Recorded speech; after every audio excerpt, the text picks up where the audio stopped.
राधावर कृष्ण चंद्र की जय हो।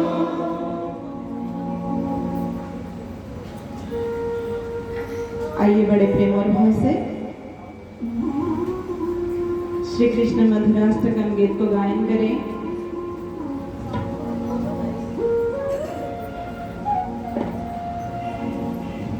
और अपने मन और वाणी को पवित्र करने के लिए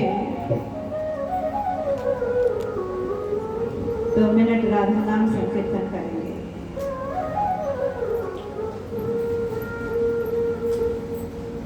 अधरम मधुरम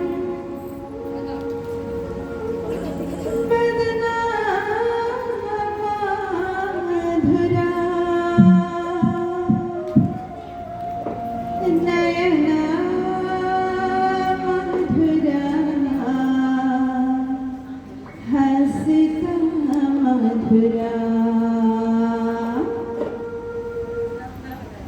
अधरा मधुरा वदना मधुरा नयना मधुरा हसिता मधुरा अधरा मधुरा वदना मधुरा नयना मधुरा हसिता मधुरा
मधुराधिपते रखना मधुरा मधुराधिपते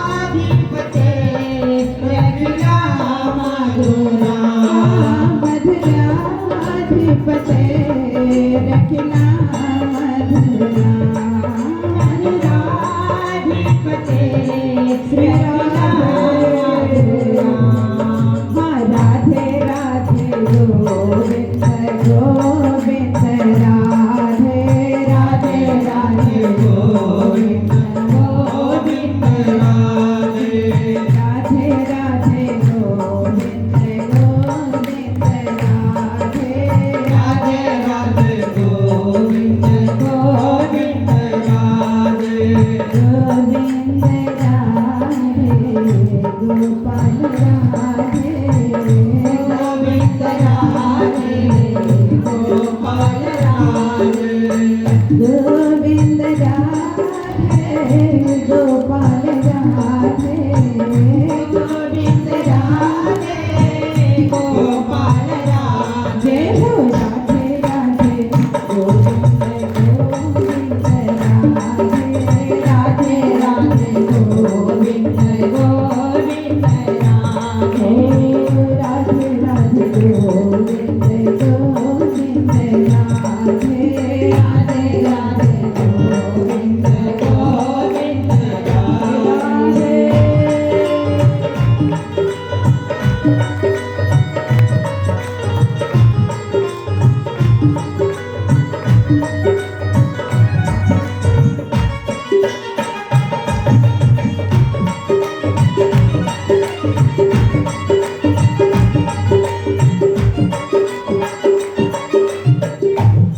हो मन सावरिया की ओछी अटारी हो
राधावर कृष्णचंद्र की जय हो, सांवरे सरकार की जय हो, जय ना बोलने वालों की जय हो, जय बोलने वालों की जय हो।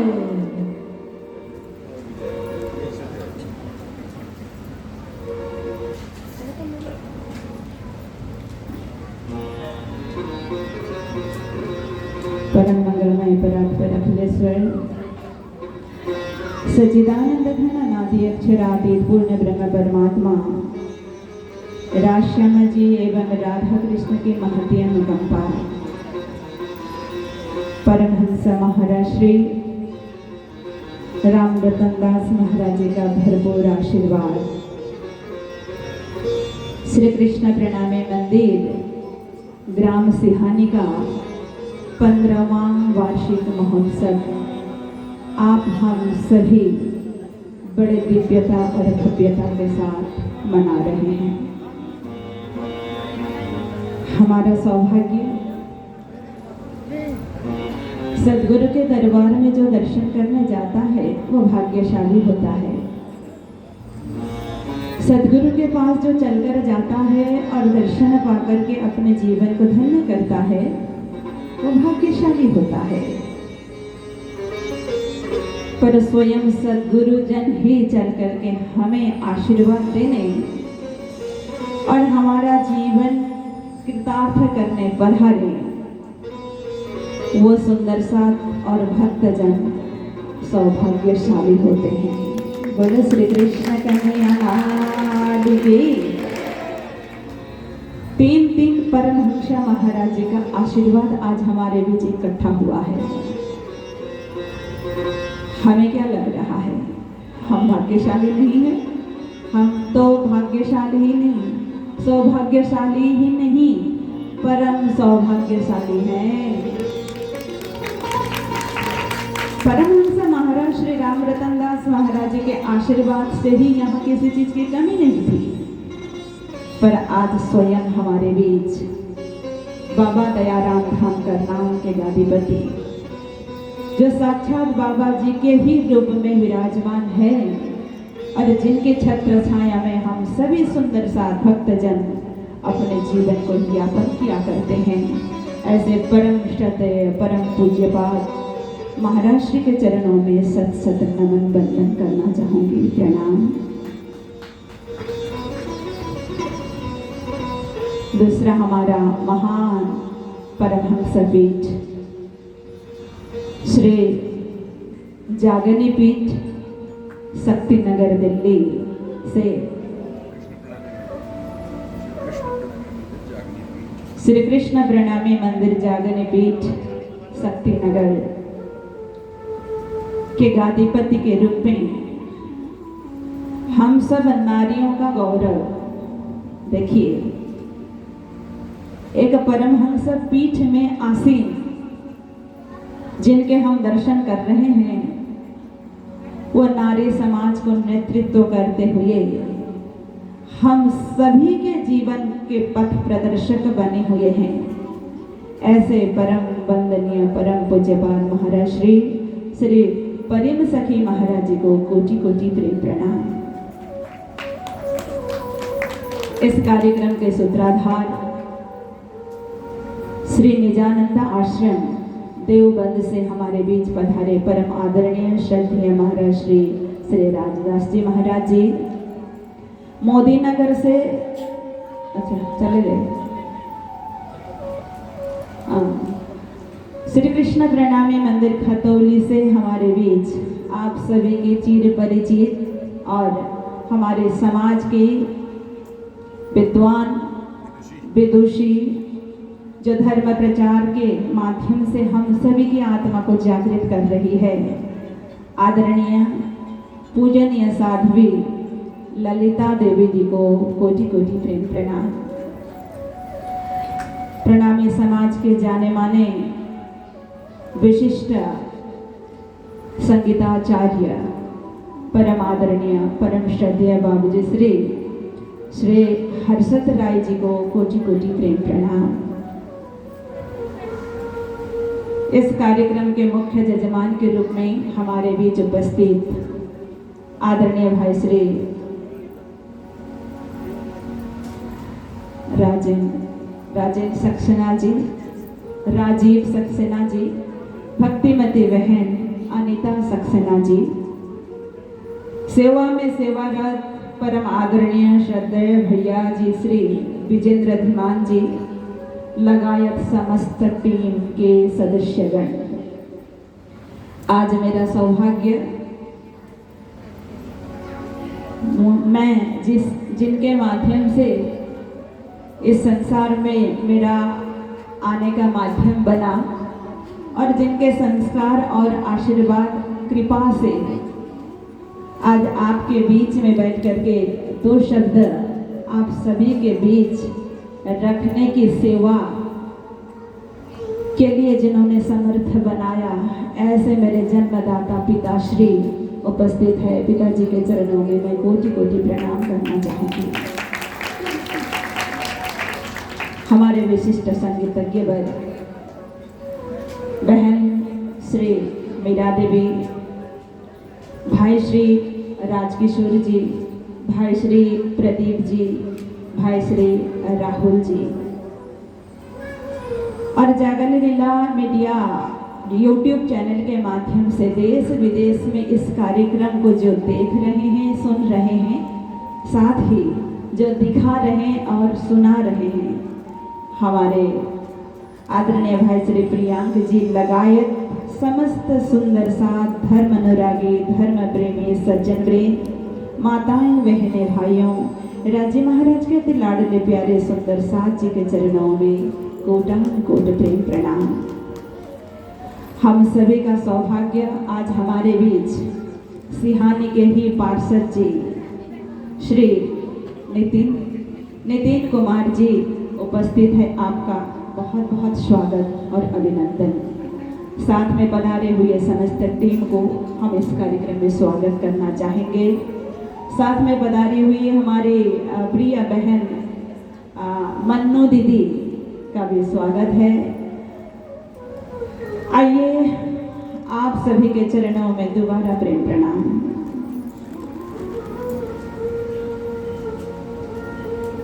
श्रीमद् भागवत के माध्यम से हम अपने जीवन जीने की कला और आत्मा को परमात्मा से मिलाने की प्रक्रिया को सुन रहे हैं, समझ रहे हैं और चलने का प्रयास कर रहे हैं। श्री कृष्ण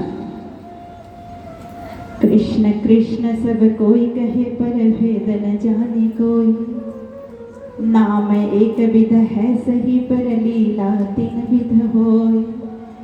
एक भेद वैकुंठ का, दूजा है गोलोक, तीसरा धाम अखंड का, कहत पुराण विवेक। तीन कृष्ण की लीला के बारे में कल भी हमने थोड़ा श्रवण किया। वैकुंठ में रहने वाले विष्णु भगवान को भी कृष्ण कहा जाता है। गोलोक में रहने वाले गोलोक श्री कृष्ण को भी कृष्ण कहा जाता है और परम धाम में रहने वाले अक्षरातीत पूर्ण ब्रह्म परमात्मा को भी कृष्ण कहा जाता है। तीनों शक्तियों को संसार में आने का कारण क्या पड़ा?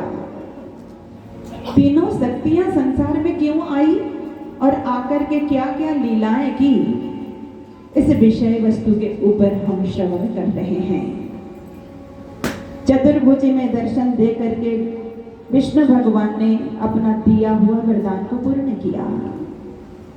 राधा रानी को 100 साल का वियोग देना और कंस का उद्धार करना मुख्य कारण था गोलोक श्री कृष्ण का इस संसार में आने का। पूर्ण ब्रह्म परमात्मा जो परम धाम में रहने वाले अक्षरातीत श्री कृष्ण हैं, वो संसार में इसलिए आए क्योंकि हम सखियों ने परम धाम में दुख का खेल देखने की इच्छा की, इसलिए उनको संसार में हमें खेल दिखाने आना पड़ा। ब्रजभूमि में दिव्य लीलाओं के साथ हम सब सखियां श्री कृष्ण के साथ विहार कर रही हैं माखन चोरी के लिए आते हैं प्रभु, बहाना बना बना करके। कल ये मैंने कहा था, माखन ही उन्होंने क्यों चुराया? दूध क्यों नहीं चुराया? दही क्यों नहीं चुराई? घी क्यों नहीं चुराया? मैंने कहा था, संसार में यदि सबसे कोमल वस्तु कुछ है, कोई चीज है सबसे कोमल, अगर हम ढूंढने जाएं तो वो माखन ही मिलेगा। बोलो श्री कृष्ण कन्हैया लाल की। कोमल चीजें हमें पसंद है, कोमल। हमें तो कोमल दिल वाला व्यक्ति भी पसंद है। चीजों की क्या बात करें, जो बिल्कुल अकड़ा हुआ हो, जो बिल्कुल कठोर हो, वो कोई पसंद नहीं करता। क्यों करेगा भाई? कोमल, सॉफ्ट, जो विनम्र हो, है ना। वैसे भी शास्त्र ने कहा है, जिसके पास विद्या होती है, जो ज्ञानी होता है, वो तो ऑटोमेटिक विनम्र होता है, अकड़ा हुआ नहीं होता है। शास्त्र ने कहा है, विद्याम ददाति विनयम, जिनके पास विद्या होती है वो तो विनय होता है। इसलिए संत लोग भी कहते हैं, झुकता वही है जिसमें जान होती है, झुकता वही है जिसमें जान होती है, अक्कड़पन तो मुर्दे की पहचान होती है। बोलो श्री कृष्ण कन्हैया लाल की। कोमल, इसलिए कोमल दिल इसलिए भी चाहिए, संसार में तो चाहिए। राज्य को पाने के लिए भी कोमल चाहिए, परमात्मा को प्राप्ति करने के लिए भी कोमल हृदय चाहिए। इसलिए वाणी में क्या कहा? कोमल चित्त कर लीजिए, धनी तनेरे वचन। बोलो श्री कृष्ण कन्हैया लाल की। जिसका हृदय कोमल होता है वही धनी के वचन, मतलब परमात्मा के वचन को, उनके ज्ञान को धारण कर सकता है। कठोर हृदय वाला तो परमात्मा के वाणी को, परमात्मा के ज्ञान को भी श्रवण नहीं कर सकता, ले नहीं सकता, क्योंकि विनम्र बनने के बाद ही पात्रता तैयार होती है हमारे हृदय की। विद्याम ददाति विनयम, विनय ददाति पात्रता। विनय जब व्यक्ति बनता है उसके बाद ही उसका हृदय रूपी पात्र तैयार होता है। जब वो पात्र तैयार होता है तब ही अमृत रूपी ज्ञान डाला जा सकता है, तभी उसे आत्मिक संपत्ति प्राप्त हुआ करती है। बोलो श्री कृष्ण कन्हैया लाल की। माखन चुराने जा रहे हैं सबके घर में। कन्हैया के घर में तो सबसे ज्यादा माखन हुआ करता था, पर चोरी करने क्यों गए? एक बार यशोदा मैया ने कहा, लाला घर में इतना सारा माखन है तो चुराने क्यों जाता है? कन्हैया ने कहा, मैया मैया चोरी के माल में अलग ही स्वाद होता है। बोलो श्री कृष्ण कन्हैया लाल की। मैया को क्या पता था, वो तो माखन चुराने का बहाना बनाकर जाते थे।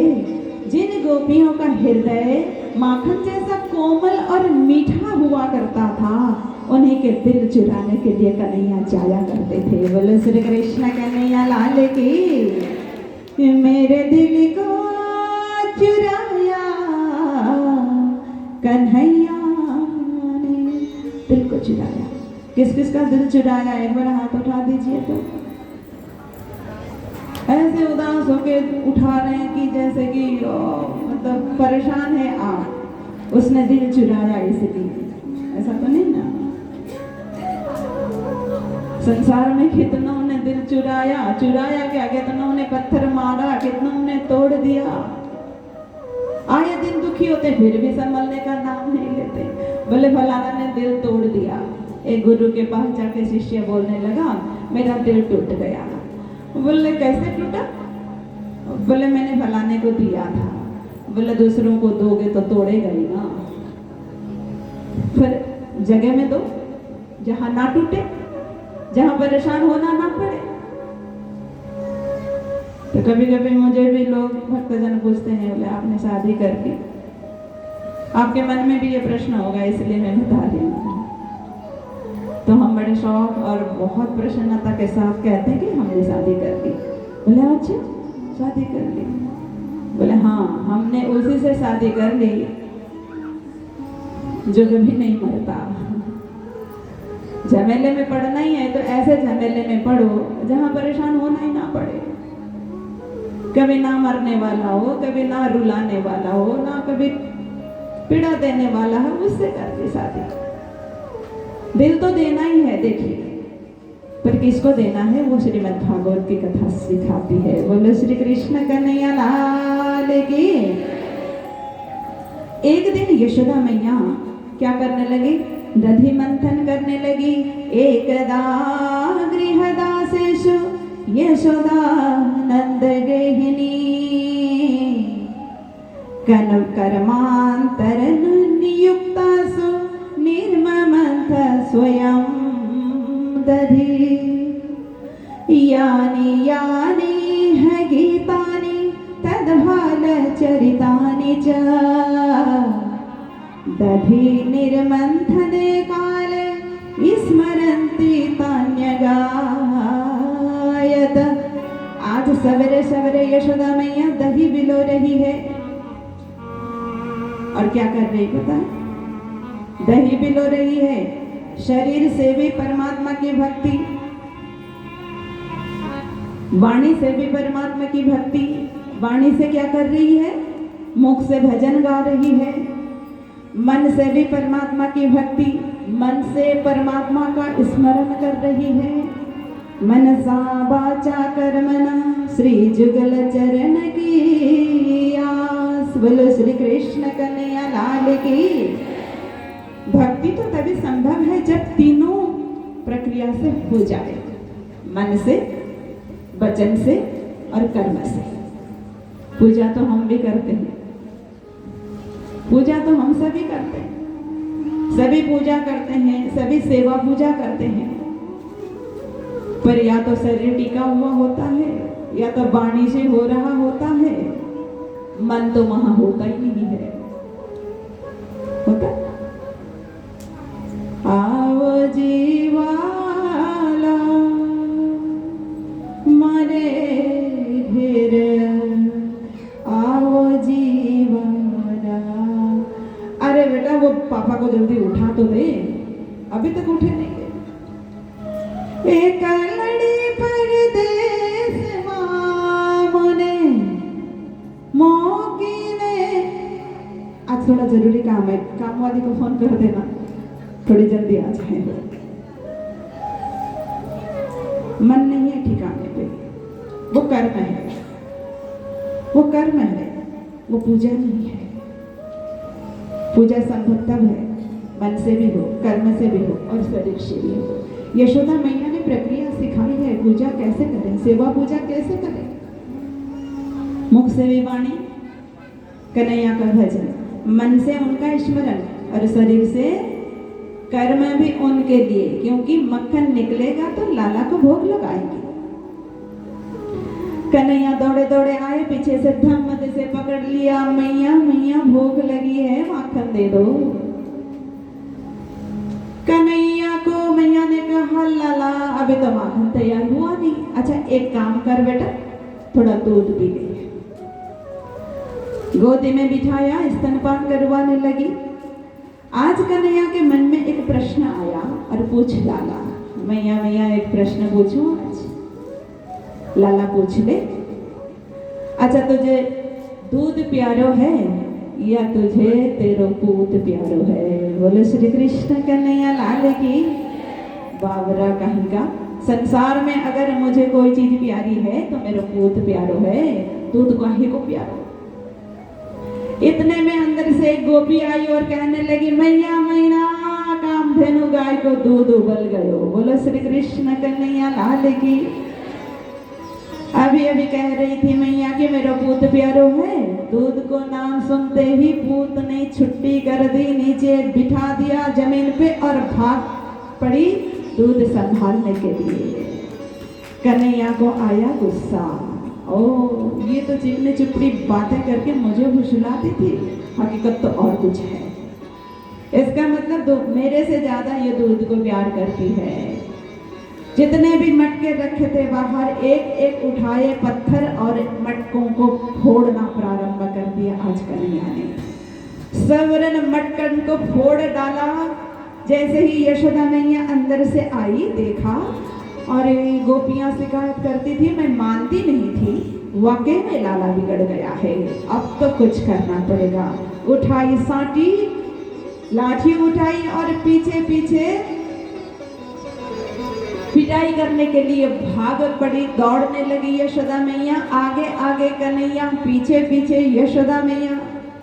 राजा परीक्षित को सुखदेव महाराज ने कहा, राजन देख लो, सारी दुनिया जिसके डर से थर थर कांपती है, वो परमात्मा आज यशोदा मैया के डर से भाग रहे हैं। बोलो श्री कृष्ण कन्हैया लाल की।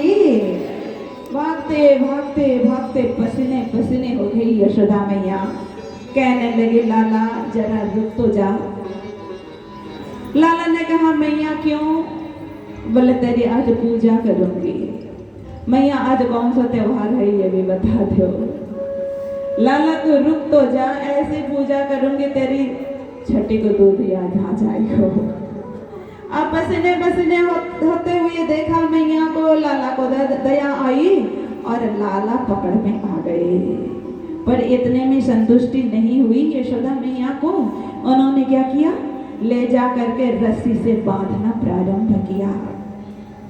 पर रस्सी से जैसे ही बांधना शुरू किया, 2 अंगुल रस्सी कम पड़ गई। मैया ने सोचा, माखन खा खा के थोड़ा मोटा तगड़ा हो गया लाला। दूसरी रस्सी लाई, फिर 2 अंगुल रस्सी कम। तीसरी रस्सी लाई, 2 अंगुल।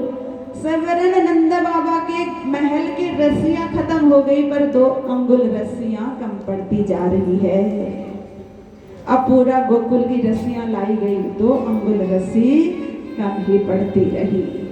अब वो कहते कि लाला तुझे आज मैं बांध के छोड़ूंगी, तू मेरा बेटा है और मैं तेरी माँ हूँ। बोलो श्री कृष्ण कन्हैया लाल की। मन ही मन कन्हैया कहते हैं, मैया मैया मैं तो संसार में बंधन सबका खोलने आया हूँ, सबको बंधन से मुक्त करने आया हूँ, मैं भला स्वयं कैसे बंधन में बंधूंगा। अब ये 2 चीज जीत पकड़ के बैठी है यशोदा मैया, मैं तेरी माँ हूँ और तू मेरा बेटा है। मैं और मोर तोरते माया। माया क्या है? मैं और मेरापन जब तक है, जहाँ है वहाँ माया का बंधन है। बोलो श्री कृष्ण कन्हैया लाल की। अंत में देखा यशोदा मैया ने, ये तो गजब हो गया भाई, ऐसी घटना जीवन में कभी नहीं देखी हमने, क्या बात है ये।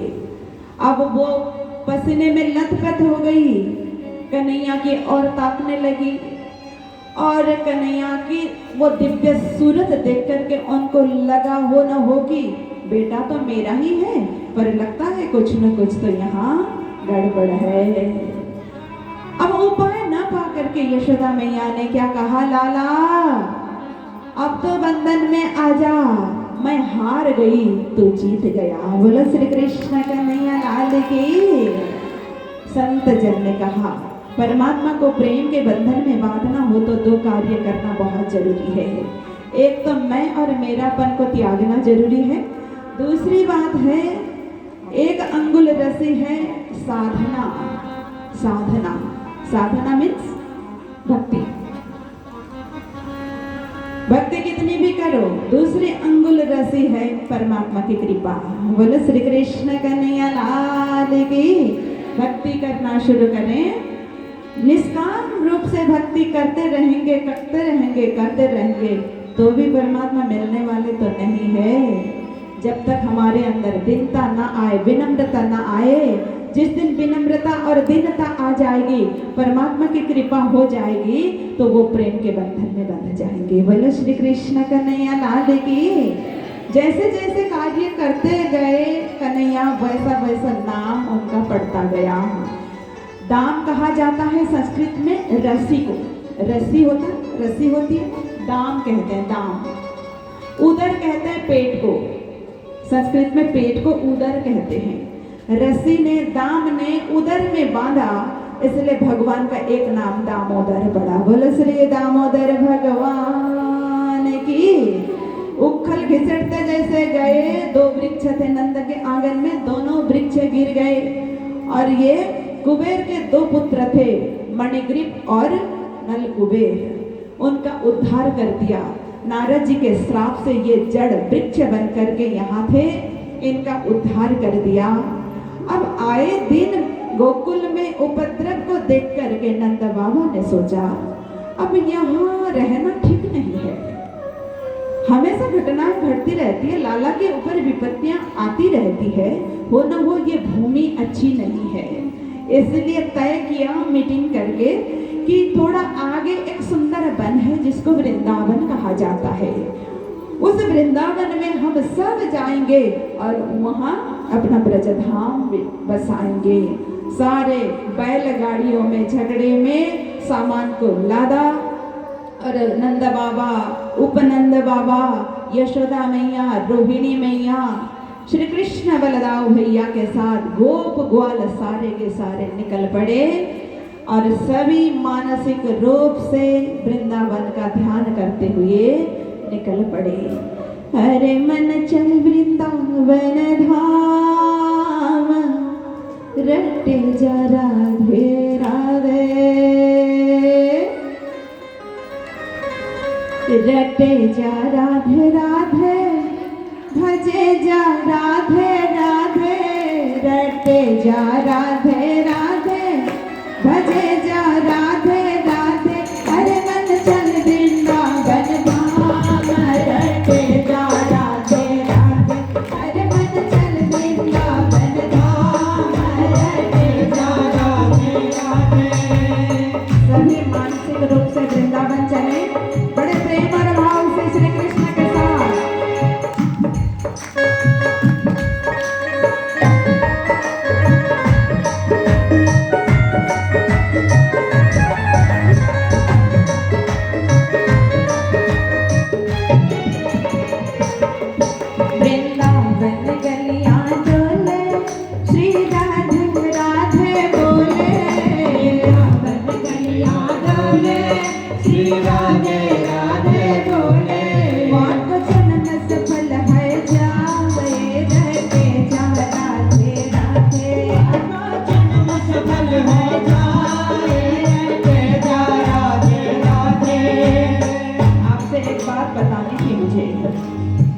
जो चाहते हैं कितने मुश्किल से पाप को कमाते हैं हम, है ना?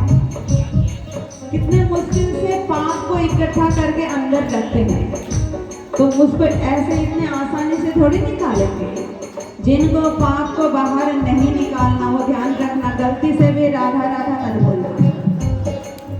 जिनको पाप को अंदर रखना है, गलती से भी मुंह मत खोलना। और जिनको पाप को बाहर निकालना हो, जाने अनजाने में की गई गलतियों से जो पाप कर्म बना हुआ हो वो निकालना हो, बोल दीजिए मैं। कुछ अगर नुकसान हो गया तो भरपाई हम करेंगे। बड़े प्रेम से तालियों के साथ।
कभी कभी ना छोटी छोटी बातों पे आलस करने से बहुत बड़ा क्या बोलते हैं, कठिनाइयों को सामना करना पड़ता है। हमारे जैसे आलसी ना दो शिष्य थे, दो शिष्य हमारे जैसे, आप लोग जैसे नहीं। ये सिखाने के लिए नहीं बोल रही हूँ, मैं दूसरी जगह की बात कर रही हूँ। गुरुजी बैठ गए पूजा करने। गुरुजी तुलसी पत्ता तोड़ना भूल गए। तुलसी के पत्ते तोड़ करके पूजा में बैठना भूल गए। एक शिष्य को बुलाया, बेटा इधर आ, मैं तुलसी पत्ता तोड़ना भूल गया, तो तू जाके तुलसी पत्ता तोड़ के ला दे। अब वो इतना आलसी था, उसने बोला गुरुजी तुलसी पत्ते कैसे होते हैं, मुझे तो पता ही नहीं तुलसी पत्ता के पत्ते कैसे होते हैं। अच्छा तुझे नहीं पता। अब दूसरा शिष्य खड़ा था थोड़े दूर में, वो सुन रहा था। उसने सोचा अब ये तो बच गया, अब मैं फंस जाऊंगा, अब मुझे करना पड़ेगा। अब वो आके बोलने लगा, अरे तुझे तुलसी पत्ते नहीं पता, सारी दुनिया जानती है तुलसी पत्ते को, तू नहीं जानता। अरे वो केले जैसे बड़े बड़े पत्ते नहीं होते, वही तो तुलसी पत्ते ही बोलता है वो। केले के जैसे जो बड़े बड़े पत्ते होते हैं वही तो तुलसी पत्ते हैं। अब वो चेले ही इतने होशियार, उनके गुरु कितने होशियार थे होंगे बताओ। गुरुजी को पता चल गया मेरे शिष्यों की करामत, उनको लगा अच्छा मुझे बेवकूफ बनाने आ गए। अच्छा बेटा तुम दोनों को नहीं पता तुलसी पत्ता?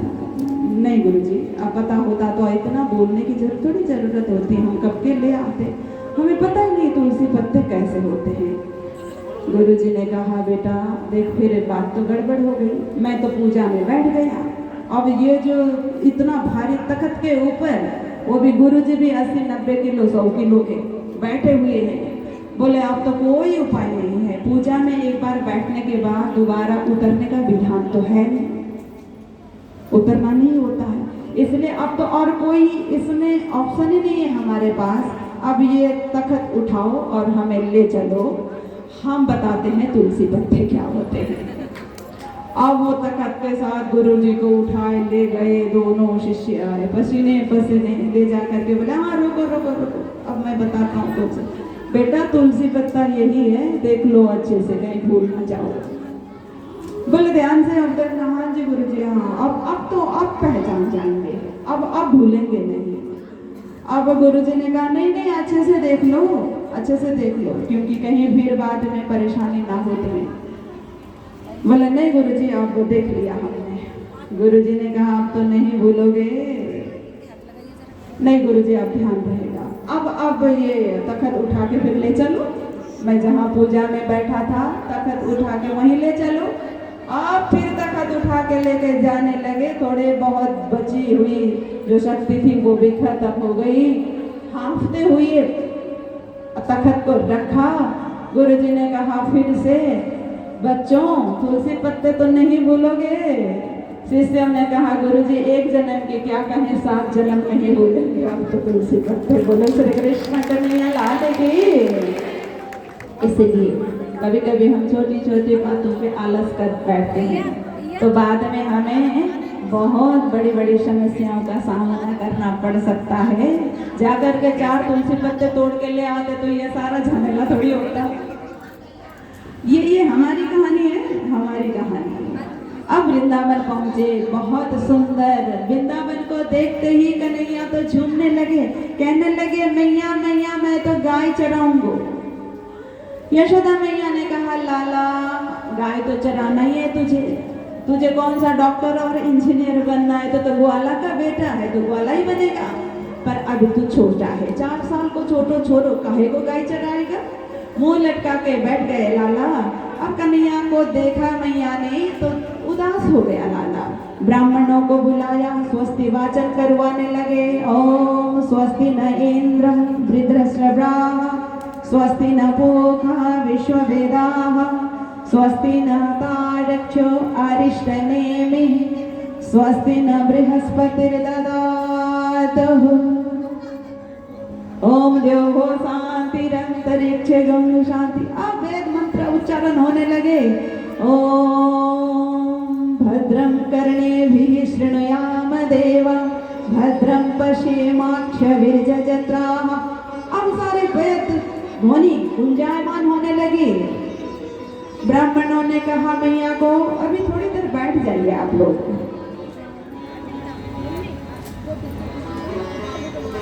अब क्या कहा पंडित जी ने, ब्राह्मणों ने कहा मैया मैया दूध निकालो गाय का। गाय का दूध निकाला गया। ब्राह्मणों ने गाय के दूध की बिंदी लगा दी तो कन्हैया का एक नाम गोविंद पड़ा। बोलो श्री गोविंद भगवान की। गौचारण की लीला करने के लिए जाने लगे। छोटी छोटी गैया छोटे छोटे गाय, छोटा समेरो मदन गोपाल। कारी कारी गैया गोरे गोरे ग्वाल, श्याम बरन मेरो मदन गोपाल। क्या खाए गैया क्या पीले ग्वाल, क्या खावे मेरो मदन गोपाल। घास खाए गैया दूध पीवे ग्वाल, घास खाए गैया दूध पीवे ग्वाल। माखन खावे मेरो मदन गोपाल। छोटी छोटी गैया छोटे छोटे ग्वाल, छोटो सो मेरो मदन गोपाल। नित्य प्रति गौचारण के लीला में जा रहे हैं। गाय चराने की लीला करी, गौ की रक्षा करी, गौ की सेवा करी श्री कृष्ण ने। ये भारतवर्ष है, ये भारत भूमि है। यहाँ गौ की रक्षा की जाती है, गौ की सेवा की जाती है। क्यों पता है? क्योंकि एक गौ माता के शरीर में 33 कोटि देवी देवताओं का वास होता है। बोलो श्री कृष्ण कन्हैया लाल की। और गाय के दूध में कहा जाता है 56 प्रकार की बीमारी को ठीक करने की शक्ति प्योर देसी गाय के दूध में हुआ करती है। इसलिए आप देखना गाय का बछड़े और भैंस के बछड़े में कितना फर्क होता है। कभी कभी आप पहले गांव में रहे होंगे, आज भी आप गौपालन की सेवा करते होंगे, गौपालन करते होंगे, गौ सेवा करते होंगे, तो आपको पता होगा। अब देखना गाय जब ब्याहती है, बछड़ा देती है गाय, वो गाय का बछड़ा जन्म लेते ही खड़ा हो जाता है और उछलना शुरू करता है। पर भैंस का देखा है आपने, पड़ा रहता है, पड़ा रहता है। इसलिए बच्चों को हमेशा गाय का दूध पिलाना। बच्चा अगर सुस्त हुआ, आलसी बना, दिमाग जिसका बुद्धू राम बोलते हैं ना हम, थोड़ा सा दिमाग मोटा दिमाग का है भी बोलते हैं हम कई बार, वो दिमाग थोड़ा सा मोटा भारी चुस्त दुरुस्त बच्चा कई बार भैंस का दूध पीने से भी नहीं हो पाता। इसलिए हमेशा गाय के ही दूध का सेवन हम करें और कराएं। इसलिए गौ माता की रक्षा की जाती है। पर उसी देश में, उसी भारतवर्ष में आज ऐसे ऐसे प्रांत भी है जहां दिन में 50,000 गौ काटी जाती है। गौ माता की रक्षा करें। घर में अगर पालन नहीं कर सकते हैं तो आज बहुत सारे गौशालाएं खुली हुई है, वहाँ एक एक गाय का चारा, एक एक गाय की सेवा का आप कुछ न कुछ दान दें। बाबा दयाराम धाम करनाल में भी अभी बृहद रूप में गौशाला का निर्माण हो रहा है और अभी तो थोड़े ही हैं, 25-30 ही गौवें वहाँ रखी गई है। अब निरंतर इस कार्य को बढ़ाया जाएगा। वहाँ भी आप अपनी सेवा करके अपने जीवन को धन्य कर सकते हैं। गौ की रक्षा करें, गौ की सेवा करें और गौ का ही दूध पिए। बोलो श्री कृष्ण कन्हैया लाल की। नित्य प्रति गौचारण की लीला हो रही है और राधा रानी को देखा एक दिन श्री कृष्ण ने। एक छोटा सा झांकी है, मुझे बार बार आग्रह हो रहा है, मैं छोटी झांकी है, मैं आग्रह करूंगी थोड़ी जगह यहाँ बना दें। राधा रानी को देखा तो कन्हैया के होश उड़ गए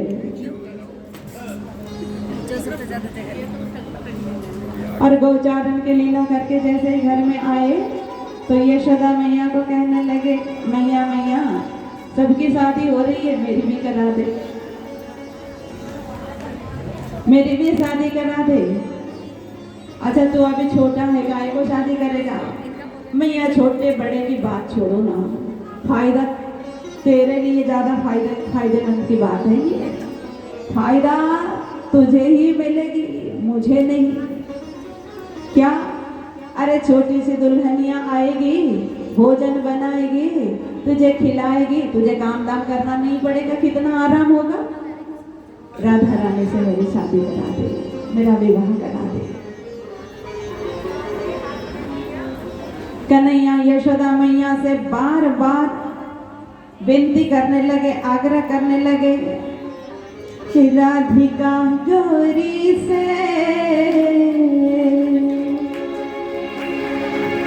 राधा रानी कौन है? राधा रानी कौन है? राधा रानी कौन है? परम धाम की कौन है राधा रानी? श्यामा जी महारानी।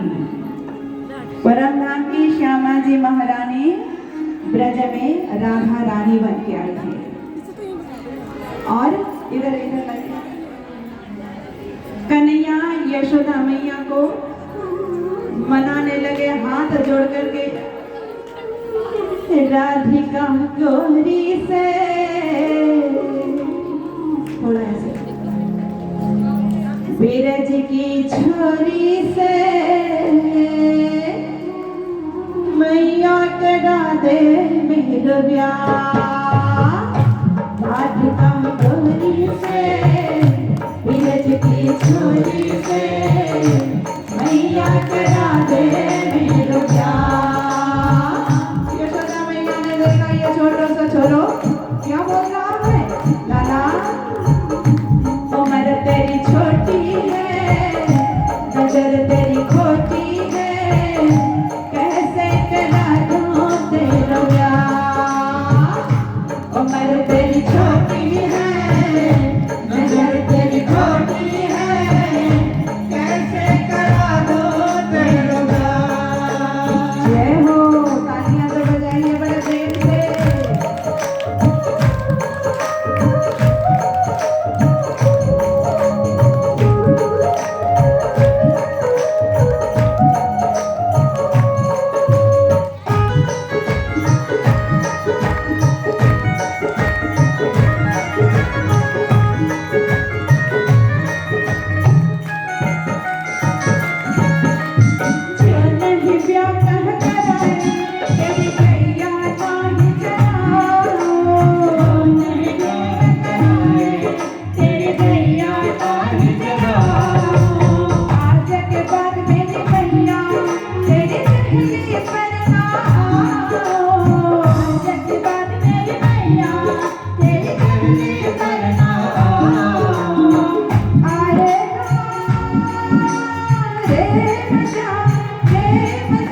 की चोरी से मैया करा दे मेरा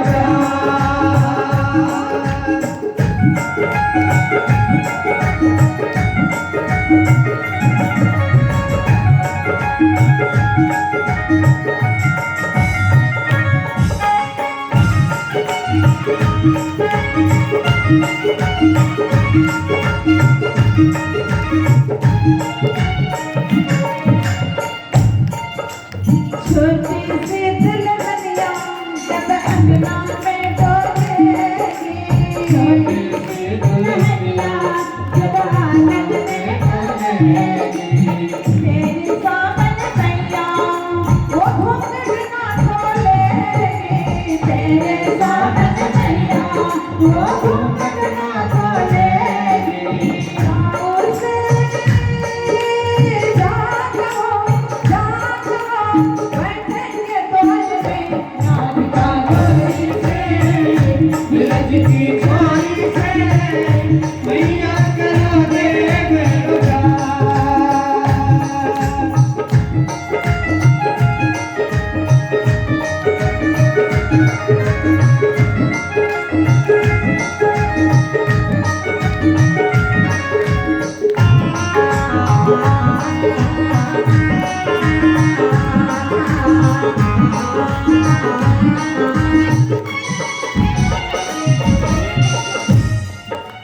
सुन बातें कहानी मैया बैठी मुस्काए, सुन बातें कहानी बेटी मुस्काए सुन बातें कहानी मैया बैठी मुस्काए, देखा आके मैया बेटी मुस्काए लेके बलैया मैया हिवट से अपने लगाए, लेके बलैया मैया हिवट से अपने लगाए।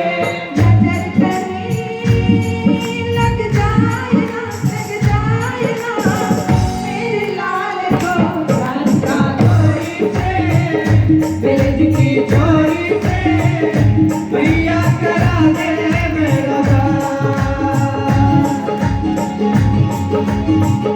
कमर तेरी छोटी है, कमर तेरी छोटी है, कैसे करा लो तेरा प्यार, राधिका छोटी है, मेरी छोटी है, मैया करा दे मेरा प्यार, कमर तेरी छोटी है, कमर तेरी छोटी है, कैसे करा लो तेरा प्यार, मैया करा दे मेरा प्यार, कैसे करा दो तेरा प्यार।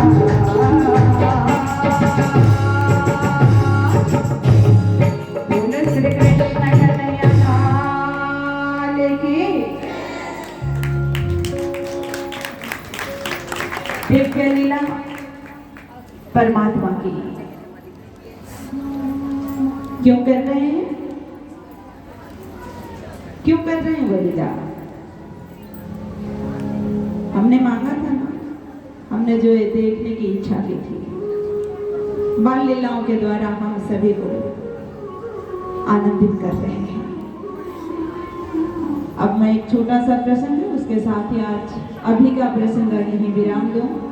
रात्रिकालीन कार्यक्रम में भी हम भागवत की कथा थोड़ी श्रवण करेंगे, क्योंकि आज का प्रसंग जो पूरा नहीं हुआ कल तो पूर्ण होती है हमारी। आएंगे आप लोग, रात को आएंगे तभी हम आएंगे, नहीं तो फिर आप लोग आओगे नहीं तो आने का कोई फायदा नहीं। रात का मंच का कार्यक्रम बहुत सुंदर कार्यक्रम है। नित्य व्रती श्री कृष्ण गोचारण की लीला में जा रहे हैं और आ रहे हैं।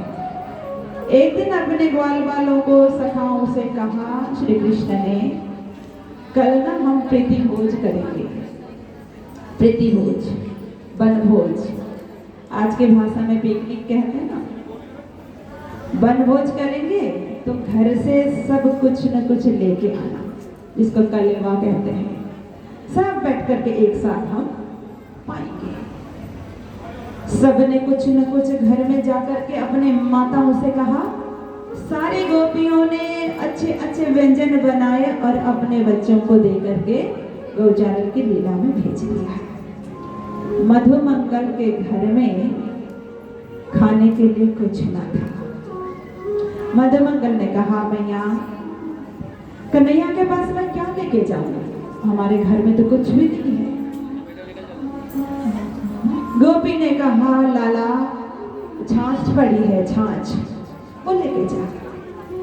मधुमंगल ने कहा, छाछ वो भी खट्टी, छाछ लेके जाऊं वो भी इतनी खट्टी, ये तो 7 दिन पुरानी छाछ है, ऐसे खट्टी छाछ लाला को कैसे कन्हैया को पिलाएंगे, नहीं ले जा सकता।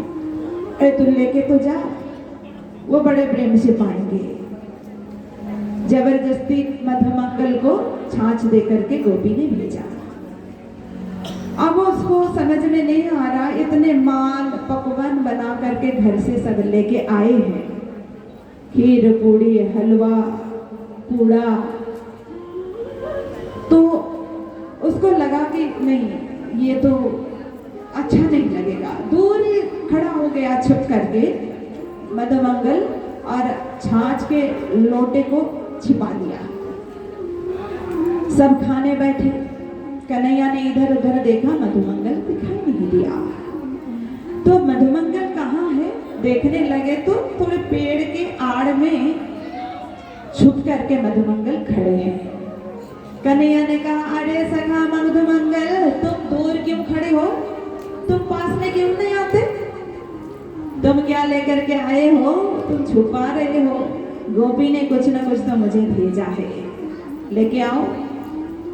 मधुमंगल ने कहा, नहीं नहीं कन्हैया कुछ नहीं भेजा मैया ने, मैं कुछ नहीं लेके आया, ऐसा तो हो नहीं सकता।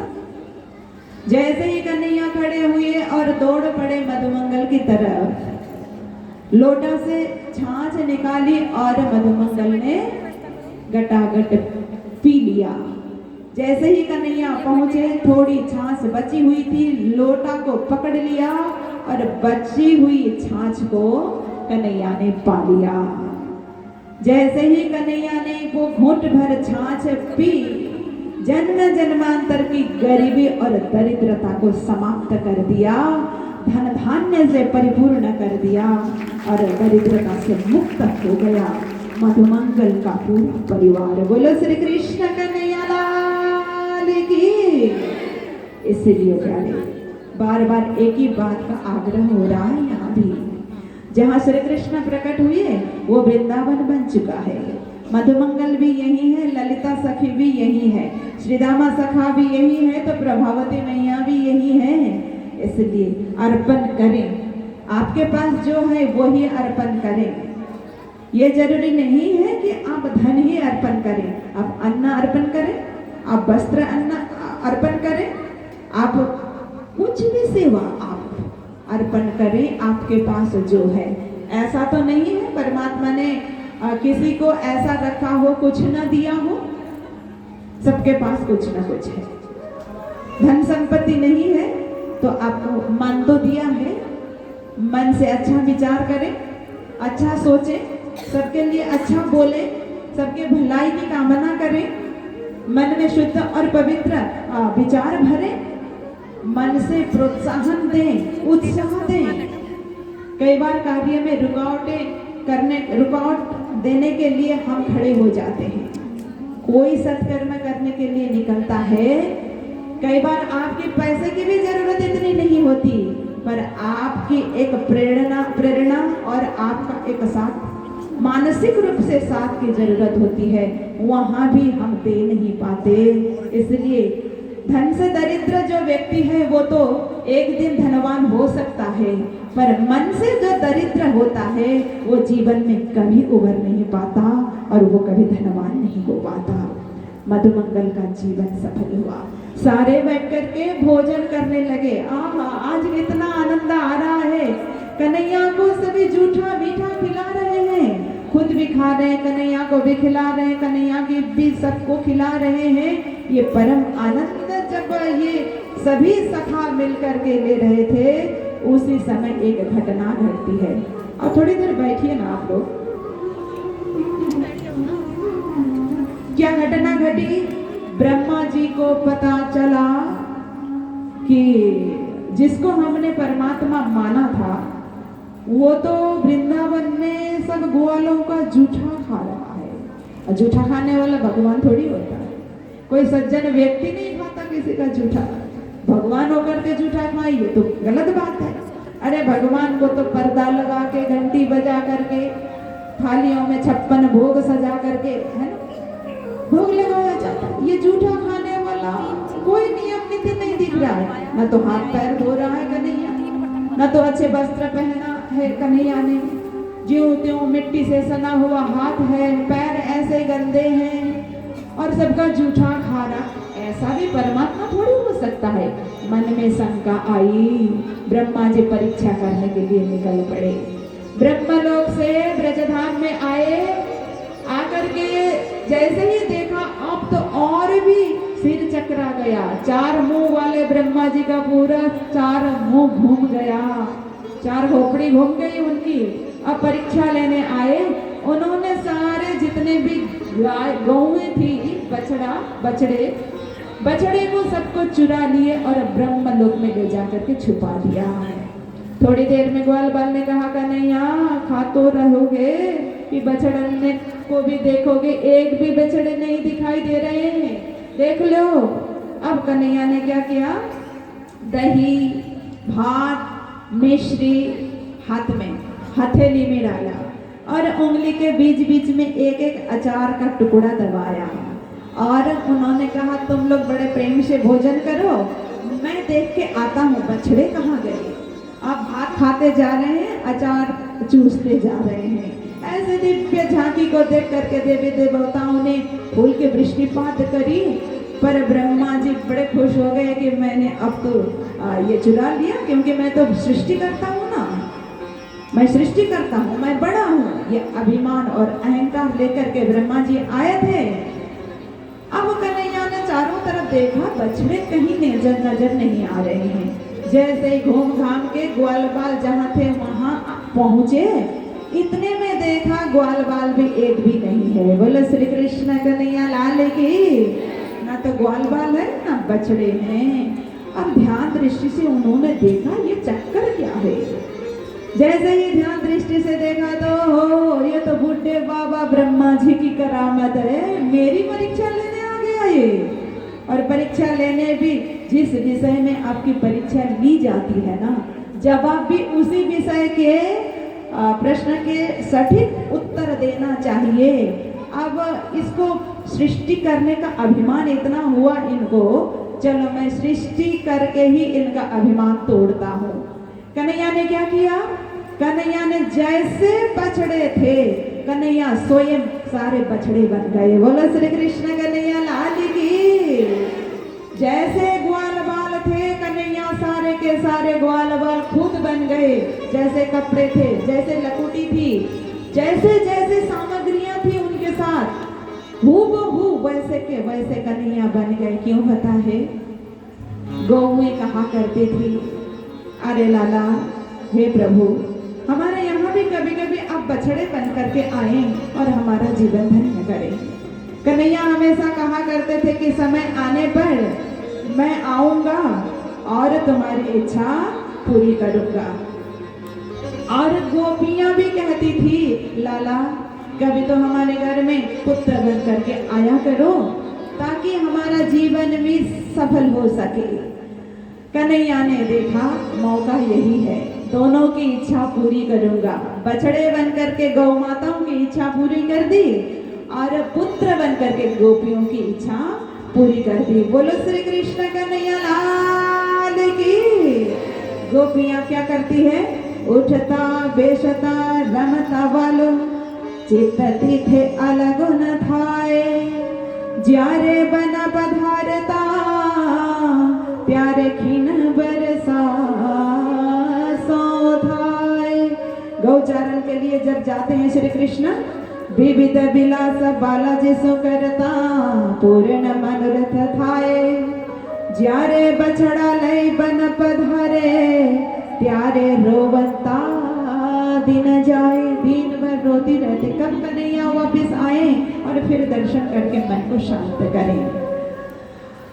1 साल तक, 1 1 वर्ष तक ये लीला चली, पर किसी को पता नहीं चला, ना बलदाव भैया तक को पता नहीं चला कि कन्हैया ही खुद ये सब बन करके लीला कर रहे हैं। 1 वर्ष बीतने के बाद ब्रह्मा जी ने सोचा अब तो ये कन्हैया अकेला बैठा रो रहा होगा, जाकर के देखें तो सही। जैसे कि आकर के देखने लगे, जैसे ही देखा उन्होंने तो ज्यों के त्यों बछड़े और ज्यों के त्यों ग्वाल देख के होश उड़ गए ब्रह्मा जी के। बोले अभी तो मैं ब्रह्मा लोक में छोड़ के आया हूँ, अभी ये बछड़े कहाँ से पहुंचे, ये ग्वाल कहाँ से आ गए। फिर दौड़े दौड़े वो चले गए ब्रह्मा लोक में। वहां जाकर के देखते हैं वहां भी वैसे के वैसे, नीचे आकर के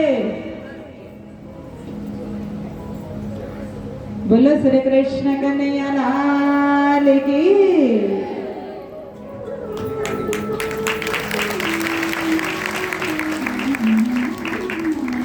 सद्गुरु महाराज की। स्वागत है महाराज जी, बहुत बहुत प्रणाम। आसन ग्रहण करें।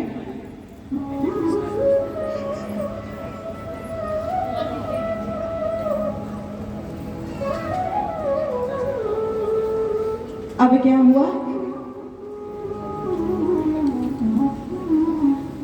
जैसे नीचे आकर देखते हैं वैसे के वैसे, ऊपर जाकर देखते हैं वैसे के वैसे।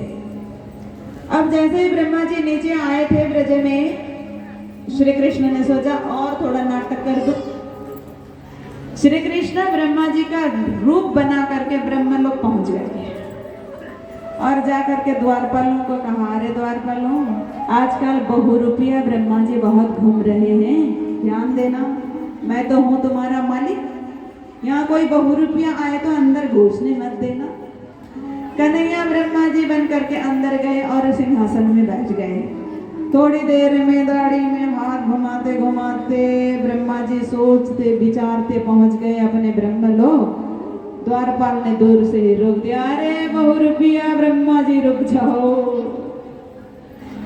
अब थोड़े बहुत जो होश बचे थे वो भी गायब हो गए ब्रह्मा जी के। हाँ बहुरूपिया है तो असली कहाँ से आ गया भाई, क्या बात है, चक्कर नहीं समझ में आया। अब कहा हाँ अच्छा हुआ ना पहले हमारे स्वामी ने हमें समझा दिया। और बोले आप हमारे मालिक अंदर बैठे हो, आप कहाँ घुसे चले आ रहे हो, आप डुप्लीकेट हो, हमने पहचान लिया। अब मन ही मन ब्रह्मा जी सोचने लगे, मैं डुप्लीकेट हूँ तो ओरिजिनल कहाँ से आ गया भाई। अब समझने में देर नहीं लगी, ये सारा खेल और किसी का हो नहीं सकता, ये तो परमात्मा का ही हो सकता है। अब अंत में उन्होंने बोला, अरे द्वारपालों, मैं डुप्लीकेट ही सही, तुम्हारे मालिक के दर्शन तो करने दो। हाँ अभी आई ना अक्ल ठिकाने पे, पहले तो अपने आप को असली बता रहा था। अब चलो पहले हम पूछेंगे स्वामी से, अगर उनका परमिशन हो तभी फिर दर्शन करने अब जा सकते हो। द्वारपाल अंदर गया, जाकर के पूछने लगा। कन्हैया ने कहा हाँ दर्शन करने भेज दो। जैसे ही ब्रह्मा जी अंदर दर्शन करने के लिए पहुंचे, श्री कृष्ण वहां से भी अंतर ध्यान हो गए। बोलो श्री कृष्ण कन्हैया लाल की। अब तो उनको लगा भाई अब कुछ नहीं कर सकते। अब तो चले गए जहां श्री कृष्ण जी लीला कर रहे थे। जा करके उन्होंने क्या किया, कर जोड़े ब्रह्मा खड़े सुनहो नंद के लाल, देहो ब्रह्म पद और को हम हो करो ब्रज ग्वाल। बोलो श्री कृष्ण कन्हैया लाल की। प्रभु ये ब्रह्मा जी का पद आपने दिया ना, ये पद के कारण मेरे जीवन में इतना अभिमान और अहंकार आया। अभिमान और अहंकार से परमात्मा की प्राप्ति हो नहीं सकती, मुझे पता चला। इसलिए कृपा करके ब्रह्मा जी का पद तो आप ये पोस्ट और किसी को दे दो, मुझे नहीं चाहिए। मुझे तो बस आप वृंदावन का एक ग्वाला बना दो। बोलो श्री कृष्ण कन्हैया लाल की। 60 वर्ष सहस्राणि मया तप्तं तपः पुरा, नंद गोप भज स्त्रीणा पादरेणो न लभ्यते। 60,000 वर्ष तक ब्रह्मा जी ने तपस्या करी ब्रज की गोपियों के चरण धूल पाने के लिए। ब्रज की गोपियां कौन है? ब्रज की गोपियां कौन है? कल हमने बताया था आप लोगों को। ब्रज की गोपियां कौन है? कहाँ बोल रहे हो फिर? ब्रज की गोपियां कौन है? और डर डर के क्यों बोल रहे हो? मैं नहीं पूछ रहा हूँ। ब्रज की गोपियां कौन है? हम है ना? बोलने की हिम्मत रखो पहले तो, बाद में देखी जाएगी है कि नहीं। हिम्मत रखेंगे तब तो बनेंगे। हम ब्रज की गोपियों के चरण के धूली पाने के लिए ब्रह्मा जी ने 60,000 वर्ष तक तपस्या की। बताऊं आपको, वो चरण धूल ब्रह्मा जी पा ना सके। ये हमारी कथा है, हमारी महिमा है ये। तो मिला करके देखें अपने स्वभाव में, हम इतने महिमावान हैं, हमारे गुण के बखान हम सुन रहे हैं। हम गोपियों के रूप में जब थी, कर से कर्म करो विधि नाना, मन राखो जहाँ कृपा निधाना। हर पल श्याम सुंदर का नाम हमारे हृदय से छूटता नहीं था। तब भूलते नहीं थे, अब याद नहीं आता है, इतना ही तो फर्क है। तब श्याम सुंदर को हम भूलते नहीं थे, अब याद नहीं आता। तो ये हमारी कहानी। अब अंत में क्या हुआ, इसलिए हम लोग भोग में भी गाते हैं ना, कोटि जतन करे ब्रह्मा था के। बैठिए ना। सो जो ठन नहीं पाए, सो जो ठन धने सहज कृपा सो, पांचम निस दिन पाए।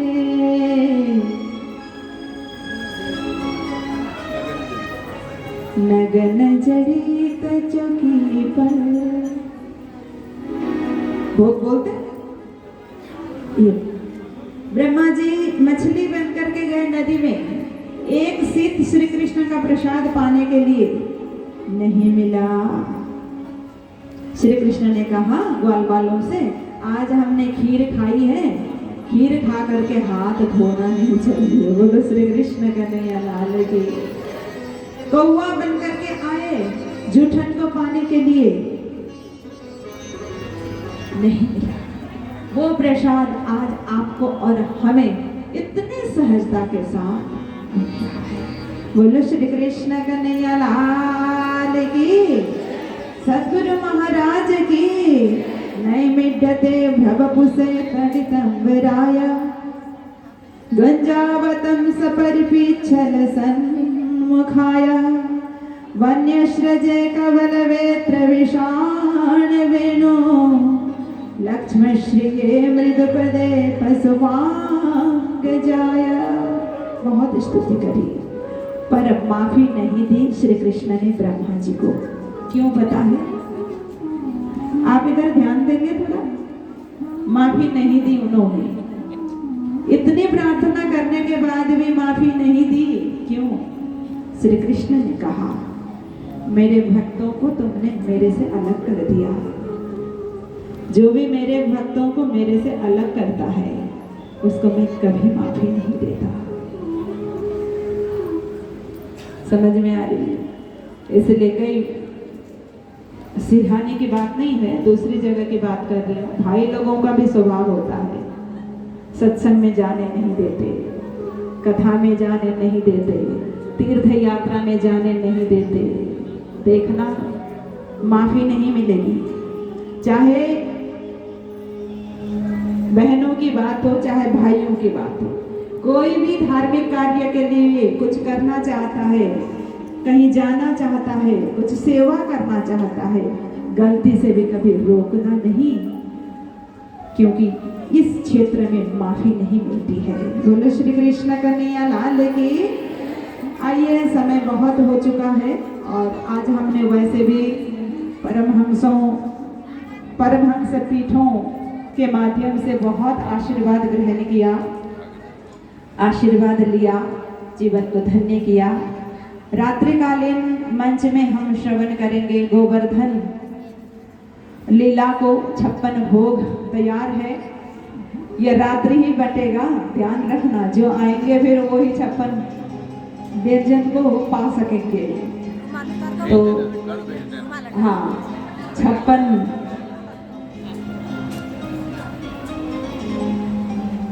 भोग लगेगा और हम दिव्य महाराज का प्रसंग रात्रिकालीन बैठक में हम श्रवण करेंगे और झांकी का आनंद लेंगे। कल ठीक 10 बजे से कार्यक्रम प्रारंभ होगा, 1 बजे तक पहले पारायण की पूर्णाहुति होगी और धूमधाम से भागवत की पूर्णाहुति की जाएगी।